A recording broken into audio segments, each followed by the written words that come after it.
Assalamualaikum warahmatullahi wabarakatuh. Siswa sekalian, ketemu lagi dengan saya Pak Peri. Kita kembali akan belajar matematika dan pada kesempatan kali ini kita akan lanjutkan bahasan kita dari bahasan sebelumnya. Kalau pada bahasan sebelumnya kita membahas titik, garis, dan bidang serta hubungan dua buah garis, maka pada kesempatan kali ini kita lanjutkan dengan sudut. Tujuan pembelajaran setelah menonton video ini, Anda akan dapat menjelaskan pengertian sudut dengan tepat. Anda juga nantinya akan dapat menentukan besar sudut yang dibentuk oleh jarum jam dengan benar, dan Anda juga akan dapat menentukan besar sudut yang dibentuk oleh dua sinar garis dengan tepat. Kita mulai. Pertama, kita pahami dulu mengenai konsep sudut. Coba Anda perhatikan berikut ini. Seorang pemanah yang akan melepaskan anak panahnya. Coba Anda perhatikan perpotongan antara anak panah dengan tali busur. Perpotongan antara keduanya membentuk sebuah sudut. Sudut itu terbentuk karena dua sinar garis dengan titik pangkal sama. Kalau digambarkan, ada sebuah sinar garis, misalkan sinar garis PA, titik pangkalnya titik P, ada sinar garis lainnya yang bertitik pangkal P, misalkan sinar garis PB. Maka perpotongan antara kedua sinar garis ini akan membentuk sebuah sudut. P adalah titik sudutnya, kemudian sinar garis PA merupakan kaki sudut, dan sinar garis PB juga kaki sudut tersebut. Ada beberapa hal yang perlu Anda pahami terkait dengan sudut. Simbol sudut itu seperti ini. Ini dibaca sudut. Satuan sudut biasa dinyatakan dalam derajat, tapi ada juga dalam bentuk lain, yaitu radian. Mengenai penamaan sudut, pertama, sudut itu dapat dinamakan dengan huruf-huruf Yunani, seperti alfa, beta, gamma, dan seterusnya. Nah, kita misalkan sudut ini kita namakan sudut alfa. Atau bisa juga menamakan sudut itu dari titik sudutnya. Sebagai contoh, sudut yang kita gambarkan ini dinamakan sudut P. Atau cara yang ketiga, yaitu dengan titik-titik yang melalui garis perpotongan tersebut. Jadi pada contoh ini, sudut ini dapat dinamakan sudut APB, atau bisa juga dinamakan sudut BPA. Titik sudutnya harus diposisikan di tengah. Artinya tidak boleh kita menamakan sudut ini sudut PAB atau sudut PBA. Dan yang terakhir, besar sudut satu putaran penuh adalah 360 derajat. Anda bayangkan bahwa sinar garis PA ini jarum jam yang berputar pada pusat P. Maka PA ini akan berputar searah jarum jam sampai kembali lagi ke posisi semula, maka besar sudutnya adalah 360 derajat. Selanjutnya, setelah kita memahami konsep sudut, coba kita berlatih menentukan besar sudut yang dibentuk oleh jarum jam. Contohnya seperti ini. Tentukan besar sudut yang dibentuk oleh jarum jam dan jarum menit ketika menunjukkan pukul 2. Kalau digambarkan seperti ini. Pukul 2 berarti jarum jam tepat di angka 2. Jarum menit yang digambarkan dengan garis berwarna biru ini tepat di angka 12. Yang jadi pertanyaan adalah berapa besar sudut yang dibentuk oleh kedua jarum ini. Baik, kita jawab. Pertama, kita tahu bahwa satu putaran penuh besar sudutnya 360 derajat. Kita tahu pula bahwa sebuah jam itu dibagi menjadi 12 bagian. Dari angka 1 sampai angka 12, di mana besar sudut tiap bagiannya sama.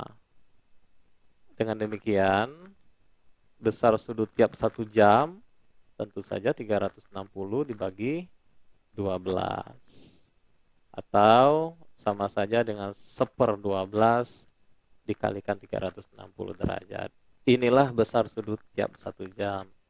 Tinggal kita sederhanakan, 360 kita bagi dengan 12, hasilnya adalah 30. Jadi 1 dikalikan 30 adalah 30. Jadi besar sudut tiap 1 jam adalah 30 derajat. Antara jam 1 dan jam 2, 30 derajat. Jam 2 dan jam 3 juga 30 derajat, dan seterusnya. Kemudian 1 jam itu kita tahu 60 menit. Jadi jarum jam yang ditandai dengan garis berwarna merah ini untuk berpindah sampai tepat pada angka 3, maka membutuhkan waktu 60 menit. Nah, coba kita jawab. Pukul 2 menunjukkan bahwa jarum jam tepat di angka 2. Dan jarum menit tepat di angka 12. Maka kita akan menghitung berapa besar sudut yang dibentuk antara kedua jarum ini. Besar sudut antara jarum jam dan jarum menit, kita lihat di sini bahwa ada 2 bagian dari 12 bagian yang ada. Berarti 2/12 dari 360 derajat. Atau bisa juga kita langsung mengalihkan karena ada 2 bagian, di mana besar sudut tiap bagiannya adalah 30 derajat. Ini 30 derajat, berarti 2 kali 30. Sama saja 60 derajat. Atau menggunakan cara yang ini juga boleh. 2/12 dikalikan 360 derajat, tinggal disederhanakan. 360 dibagi 12 adalah 30. 2 kali 30, 60 derajat. Dengan demikian besar sudut yang dibentuk oleh jarum jam dan jarum menit ketika menunjukkan pukul 2 adalah 60 derajat. Jadi ini 60 derajat. Contoh lain. Tentukan besar sudut yang dibentuk oleh jarum jam dan jarum menit ketika menunjukkan pukul 6. Pukul 6 berarti jarum pendek tepat di angka 6. Jarum panjang yang menyatakan menit tepat di angka 12. Coba kita selesaikan. Informasi dasar yang kita dapatkan ini. 1 putaran penuh 360 derajat. Besar sudut tiap 1 jam 60 derajat. Dan lamanya waktu dalam tiap jam adalah 60 menit. Maka kita jawab besar sudut antara jarum jam dan jarum menit. Nah, kita lihat di sini ada 6 bagian dari 12 bagian yang ada. Berarti 6/12 dikalikan 360 derajat. Atau bisa saja dengan langsung mengalihkan 30, karena kita tahu bahwa besar sudut tiap jam itu adalah 30 derajat. Berarti 6 kali 30 sama saja dengan 180 derajat. Atau kalau menggunakan cara ini tinggal dicoret saja. 6 kali 30, 180 derajat.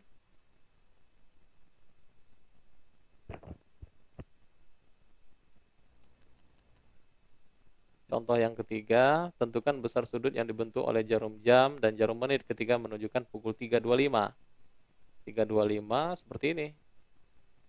Jarum pendeknya yang menyatakan jam menunjukkan di angka 3:25 menit. Dan jarum panjangnya yang menyatakan menit tepat berada di angka 5. Yang jadi pertanyaan adalah kita akan menentukan berapa besar sudut yang dibentuk oleh kedua jarum ini. Baik, kita jawab.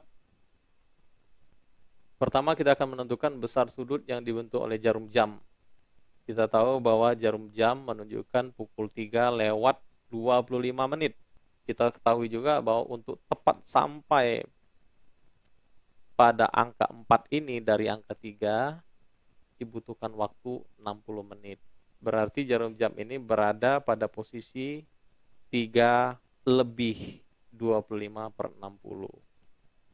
Kita tahu bahwa besar sudut tiap 1 jam 30 derajat. Oh, berarti ini kita kalikan saja dengan 30. Jadi 3:25/60 dikalikan 30 derajat. Hasilnya secara aljabar Kita kalikan 3 dengan 30, ditambahkan 25/60 dikalikan 30. Secara aljabar seperti itu. Berarti 3 kali 30, 90, ditambahkan 25/60 kali 30. Nah, ini bisa disederhanakan. Sama-sama dibagi dengan 30, dibagi dengan 30 jadi 1, dibagi dengan 30 jadi 2. Berarti hasilnya adalah 3 kali 30 ditambah 25/2 dikalikan 1 derajat. 90 derajat ditambah 25/2 kali 1, 12,5 derajat. Sama dengan 102,5 derajat. Jadi besar sudut yang dibentuk oleh jarum jam ini adalah 102,5 derajat. Kemudian kita hitung juga besar sudut yang dibentuk oleh jarum menit. Jarum menit tepat berada di angka 5. Kita tahu bahwa besar sudut tiap 1 jam ini adalah 30 derajat. Maka besar sudut jarum menit 1, 2, 3, 4, 5. Berarti 5 kali 30. Karena besar sudut tiap jam ini adalah 30 derajat. 5 kali 30, 150. Nah, dengan demikian, besar sudut yang dibentuk oleh jarum jam dan jarum menit adalah selisih dari besar sudut keduanya. 150 ini dikurangi dengan 102,5. Hasilnya adalah 47,5 derajat. Inilah besar sudut yang dibentuk oleh jarum jam dan jarum menit yang menunjukkan pukul 3:25.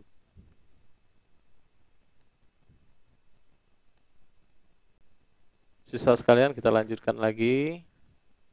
Kita akan mengukur besar sudut. Alat untuk mengukur besar sudut adalah sebuah busur. Ini gambar sebuah busur. Ada beberapa hal yang perlu anak-anak pahami di dalam menggunakan busur ini untuk mengukur besar sudut. Pertama, titik pusat busur. Titik pusat busur ini pada saat Anda menggunakan busur untuk mengukur besar sudut, maka titik pusat ini harus dihimpitkan dengan titik sudut. Selanjutnya, garis horizontal. Garis horizontal ini pada saat Anda mengukur sudut, maka salah satu kaki sudut dihimpitkan dengan garis horizontal ini. Bisa di sebelah kiri, bisa juga di sebelah kanan. Tergantung posisi sudutnya. Selanjutnya garis vertikal. Garis vertikal ini menunjukkan bahwa besar sudut yang dibentuk oleh garis horizontal dan garis vertikal ini 90 derajat. Posisi kedua garis saling tegak lurus. Kita akan mengukur sudut. Ada 2 buah sudut, sudut ABC dan sudut PQR yang akan kita tentukan berapa besar sudutnya. Kita siapkan sebuah busur. Caranya pertama, titik pusat busur ini kita tempatkan berhimpit dengan titik sudutnya seperti ini. Kemudian garis horizontal kita tempatkan berhimpit pada salah satu kaki sudutnya. Maka terlihat bahwa besar sudut ABC ini 0, 10, 20, 30, 40, 50 derajat. Di sini kita tulis bahwa besar sudut ABC berdasarkan hasil pengukuran yang kita lakukan adalah 50 derajat. Bagaimana dengan sudut PQR? Kita gunakan busur, kita tempatkan titik sudut Q tepat berhimpit pada titik sudutnya. Nah, kemudian garis horizontalnya tepat kita himpitkan pada salah satu kaki sudut. Dalam hal ini kaki sudut QR. Dari garis QR ini kita hitung 0, 10, 20, 30, 40, 50, 60, 70, 80, 90, 100, 110, 120, 130. Oh, berarti besar sudut PQR ini adalah 130 derajat. Demikian cara mengukur besar sudut. Mudah-mudahan siswa sekalian dapat mempraktekannya. Berdasarkan besar sudutnya, maka sudut itu dikelompokkan menjadi beberapa jenis. Pertama, ada yang dinamakan sudut lancip. Sudut lancip itu besar sudutnya antara 0 dan 90 derajat. Kemudian sudut siku-siku, besar sudutnya tepat 90 derajat. Kaki sudutnya saling tegak lurus, ada yang vertikal dan ada yang horizontal. Selanjutnya sudut tumpul, yang dinamakan sudut tumpul itu apabila besar sudutnya antara 90 dan 180 derajat. Sudut lurus, artinya kedua kaki sudut membentuk sebuah garis lurus, besar sudutnya tepat 180 derajat. Dan yang terakhir adalah sudut refleks. Sudut refleks itu besar sudutnya antara 180 derajat dan 360 derajat. Dari gambar-gambar yang diberikan ini tentunya akan semakin menguatkan pemahaman anak-anak yang dinamakan sudut lancip seperti apa, siku-siku seperti apa, sudut lurus seperti apa, sudut tumpul, dan sudut refleks. Demikian, mudah-mudahan apa yang disampaikan dapat Anda pahami dengan mudah. Selamat belajar, semangat berusaha, yakinlah pada waktunya nanti apa yang Anda pelajari saat ini akan menunjukkan manfaatnya kepada Anda. Saya akhiri, terima kasih. Wassalamualaikum warahmatullahi wabarakatuh.